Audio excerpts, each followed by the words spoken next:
First time in independent India एक राज्य सरकार पर, एक स्टेट गवर्नमेंट पर सीधे सीधे इल्जाम लगा है कि वो दुष्कर्मियों के साथ, हत्यारों के साथ खड़ी हुई है। और यही नहीं, इस सरकार ने, इस राज्य सरकार ने इन हत्यारों को फ्रॉड तरीके से जेल से बाहर निकाला, यानी इनकी रिहाई कराई। अब इत्तेफाक यह है कि ये जो राज्य सरकार है, ये गुजरात सरकार है, स्टेट गवर्नमेंट ऑफ गुजरात। और इत्तेफाक ये भी है कि ये जो राज्य सरकार है, इन दो साहिबान के हाथ में है। जो लगाम है सरकार की, वो इन दो साहिबान के हाथ में है, नरेंद्र मोदी और अमित शाह। अब ये भी इत्तेफाक है कि जब ये बिल्किस बानो की घटना, ये जो भयानक हादसा है जिसमें दुष्कर्म हुआ, हत्याएं हुई बेदर्दी के साथ 2002 गुजरात में, उस वक्त, अब ये भी इत्तेफाक है कि ये जो साहब हैं तब गुजरात के मुख्यमंत्री थे। इनके मुख्यमंत्री के दौर में ये घटना हुई, दुष्कर्म की, हत्याओं की। और ये भी इत्तेफाक है, अजीब इत्तेफाक है कि जब ये हत्यारे छोड़े गए, रिहा किए गए, उस वक्त जो देश के गृह मंत्री थे, ये गृह मंत्री हैं वो ये साहब हैं 2022 में, अमित शाह, इनके मंत्रालय के आदेशों के आधार पर ही ये हत्यारे जेल से बाहर लाए गए। अब दोस्तों, आज बात सिर्फ बिल्किस बानो के इस बेइंतहा दर्द की ही नहीं करूंगा मैं। आज बात मैं दरअसल उस सिस्टम की करना चाहता हूं जो आज की तारीख में मोदी और शाह के हाथ में, वो सिस्टम जहां हत्यारे रिहा किए जाते हैं और हत्यारों को जहां मंच पर हीरो बनाया जाता है। मैं उस सिस्टम पर आऊंगा, उसकी परतें खोलूंगा, लेकिन मैं सबसे पहले जिक्र करना चाहता हूं इस महिला का, इस महिला जज का, जिसकी हिम्मत को सलाम है, सैल्यूट है, बीवी नागरत्ना, जस्टिस बीवी नागरत्ना। और इन्होंने आज बड़ी हिम्मत करके जिस तरह से फैसला दिया है, जिस तरह से चोरी पकड़ी है रंगे हाथ, या यूं कहें जिस तरह से राज्य सरकार की धज्जियां उड़ा दी, इनको सैल्यूट है। और इस महिला जस्टिस के साथ साथ, बीवी नागरत्ना के साथ साथ, जस्टिस उज्जवल बुहान जो हैं, जो उनके साथी जज थे, इनको भी सैल्यूट है, जिन्होंने इस दौर में इतनी हिम्मत दिखाई ये फैसला देने में, उस दौर में जहां सारा सिस्टम, अदालतें, कॉर्पोरेट, मीडिया, नौकरशाही, सब कुछ जहां इन दोनों के हाथ में है, उस दौर में इन दोनों जजों ने वाकई हिम्मत दिखाई है। अब दोस्तों, मैं सीधे सवाल पर आता हूं, मोदी के सिस्टम पर सवाल, जो आज के दौर में गोदी मीडिया सवाल उठाने से घबराती है। मैं उसी सवाल पर आ रहा हूं। सवाल नंबर 1 मेरा यह है कि ये जो 11 दरिंदे थे, ये जो दरिंदे थे जिनको जेल से छोड़ा गया, रिहा किया गया, और सुप्रीम कोर्ट का कहना है कि फ्रॉड था वो, ये जो रिहाई हुई, क्या ये रिहाई के पीछे इलेक्शन का गेम था? क्योंकि अगस्त में जब रिहाई हुई, उसके बाद गुजरात में चुनाव थे, बड़े क्रूशल चुनाव थे।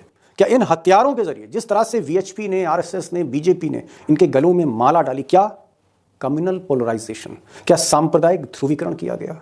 और एक रिहाई की जो टाइमिंग थी, वो कहीं ना कहीं इलेक्शन से जुड़ रही थी, इलेक्शन के खेल से जुड़ रही थी। और सवाल नंबर 2, इन दरिंदों की, इन दुष्कर्मियों की रिहाई के पीछे दिल्ली में गृह मंत्रालय, जी हां, वो गृह मंत्रालय जिसके बिग बॉस अमित शाह हैं, क्या उसकी एक अहम भूमिका है? क्या उसकी भूमिका है जिस पर गोदी मीडिया चुप है?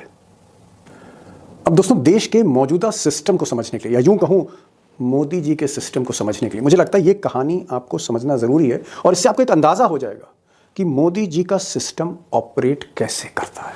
तो बात शुरू करते हैं अमित शाह के मंत्रालय से, वो मंत्रालय जिसके आदेश के आधार पर ये रिहाई मुमकिन हुई है।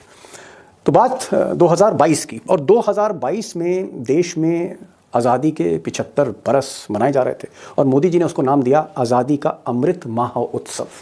अब इस अमृत महोत्सव में अमित शाह साहब ने 10 जून 2022 को, तारीख नोट करिए, 10 जून 2022 को अमित शाह ने चिट्ठी लिखी देश के सभी मुख्यमंत्रियों को, और चिट्ठी में कहा कि भाई, अगर आपके प्रदेश में कोई कैदी हैं जो आपको लगता है अनुशासित है, उस पर जुर्म थोड़े कम हैं, तो आप उनको रिलीज कर सकते हैं, एक लिस्ट भेजिए। और अगर कोई केस सीबीआई का है या एनआईए का है जिसमें देश की केंद्रीय एजेंसी शामिल है, तो आप मुझे चिट्ठी भेजिए और मैं उनको रिलीज कर सकता हूं। लेकिन यहां पर अमित शाह ने एक शर्त रख दी। उन्होंने कहा कि वो कैदी, वो सजा याफ्ता, वो कन्विक्ट, अगर किसी दुष्कर्म के मामले में या किसी बहुत संगीन मामले में, उनकी रिहाई नहीं होगी। ये एक शर्त रखी और 10 जून को ये चिट्ठी डिस्पैच कर दी। तो कुछ ही दिन बाद 28 जून को गुजरात सरकार ने अमित शाह के मंत्रालय में एक चिट्ठी भेजी और कहा कि साहब, ये जो 11 कैदी हैं बिल्किस बानो के, जो बड़े अनुशासित हैं और हमारे गोधरा जेल में बंद हैं और सीबीआई के केस में ये कन्विक्ट हुए थे, हम इनको रिहा करना चाहते हैं, आप अप्रूवल दे दीजिए। तो साहब 11 जुलाई को गृह मंत्रालय ने अप्रूवल दे दिया कि साहब ठीक है, आप ये जो कैदी हैं 11 इनको आप रिहा कर दिए। और उसी के आधार पर 10 अगस्त को आप कह सकते हैं कि गुजरात सरकार ने अमित शाह के मंत्रालय के आदेश के आधार पर, अप्रूवल के आधार पर इन 11 कैदियों को रिहा कर दिया। उसके बाद फूलमाला जो आपने देखी उनके गले में डाली गई, फिर तो पूरा गुजरात में उत्सव बनने लगा। ये जो आप कह सकते हैं दुष्कर्मी थे, ये रातों रात नायक बना दिए गए। अब दोस्तों अगर इस पूरे मामले को आप गौर से देखेंगे तो कहीं ना कहीं गृह मंत्रालय की जो भूमिका है संदेह के घेरे में, सवालों के घेरे में। और शायद द हिंदू अखबार ने सबसे पहले इस पर खबर लिखी और आज विपक्ष ने भी इस मुद्दे को उठाया कि गृह मंत्रालय ने जब एक आदेश दे दिया था, अमित शाह ने जब आदेश दे दिया था कि दुराचार के मामले में, दुष्कर्म के मामले में, संगीन मामले में किसी भी कैदी की रिहाई नहीं होगी, तो फिर बिल्किस बानो का जो हादसा था, जो इतनी भयानक घटना थी, वारदात थी, वो फिर किस तरह की वारदात थी? क्या वो जेब काटने की वारदात थी, या फिर वो एक छोटी सी चोरी की वारदात थी? वो क्या वारदात थी जिसमें दुष्कर्म हुआ, जिसमें हत्याएं हुई, मल्टीपल क्राइम हुआ, हीनस क्राइम हुआ? ऐसे अपराध में, ऐसे जघन्य अपराध में फिर कैसे अप्रूवल होम मिनिस्ट्री ने दे दिया? उसी होम मिनिस्ट्री ने जिसने 2 महीने पहले, 3 महीने पहले चिट्ठी लिखी थी कि हम दुराचार के मामले में, हम संगीन मामले में किसी को रिहाई नहीं देंगे। और शायद आज यही सबसे बड़ा सवाल है जो अमित शाह के मंत्रालय पर एक बड़ा सवाल खड़ा करता है। और विपक्ष भी इस सवाल को उठा रहा है। यह अलग बात है कि गोदी मीडिया इस सवाल पर खामोश है। ये दस्तावेज है, किसका है? Government of India, ministry of home affairs, giving sanction and concurrence for the premature release of 11 names, 1 2 3 4 11। इन महानुभावों का नाम है। आप पर्दे के पीछे छुप कहां रहे हैं? आप मुंह कहां छुपा रहे हैं? भाग कहां रहे हैं? अब दोस्तों सवाल सिर्फ बिल्किस बानो का नहीं है, जहां सुप्रीम कोर्ट ने बहुत ही ज़बरदस्त आदेश में, बहुत हिम्मत वाले आदेश में, जहां गुजरात सरकार को कटघरे में खड़ा कर दिया। सवाल सिर्फ बिल्किस बानो तक का नहीं है। सवाल है कि क्या इस देश में मोदी जी का सिस्टम ऐसे ही चल रहा है? जहां जहां बीजेपी का इन्वॉल्वमेंट है, क्या सिस्टम ऐसे ही लचर हो जाता है, झुक जाता है, कानून के कोई मायने नहीं रहते, कानून ताक पर रख दिया जाता है? मिसाल के तौर पर अगर आप बृजभूषण साहब का केस देखिए, अब ये जो सांसद हैं, बाहुबली सांसद, जिन पर दुष्कर्म के आरोप हैं, और ये आरोप इस देश में ओलंपिक खिलाड़ियों ने लगाए थे, चैंपियन बेटियों ने आरोप लगाए थे, वो धरने पे बैठ गई थी। पहलवानों ने संन्यास ले लिया, बेटियों ने अपने मेडल वापस कर दिए, किसी ने पद्मश्री वापस कर दी, लेकिन बृजभूषण जेल नहीं गए, क्योंकि उत्तर प्रदेश में 4 सीटें बीजेपी को इनकी बदौलत मिलती। तो 4 सीटों के लिए, या यूं कहें 2-3 सीटों के लिए महिलाओं की सुध नहीं ली मोदी जी ने, चैंपियन बेटियों की सुध नहीं ली, बेटियों ने संन्यास ले लिया, लेकिन ये जो बाहुबली है इसका बाल बांका नहीं हुआ।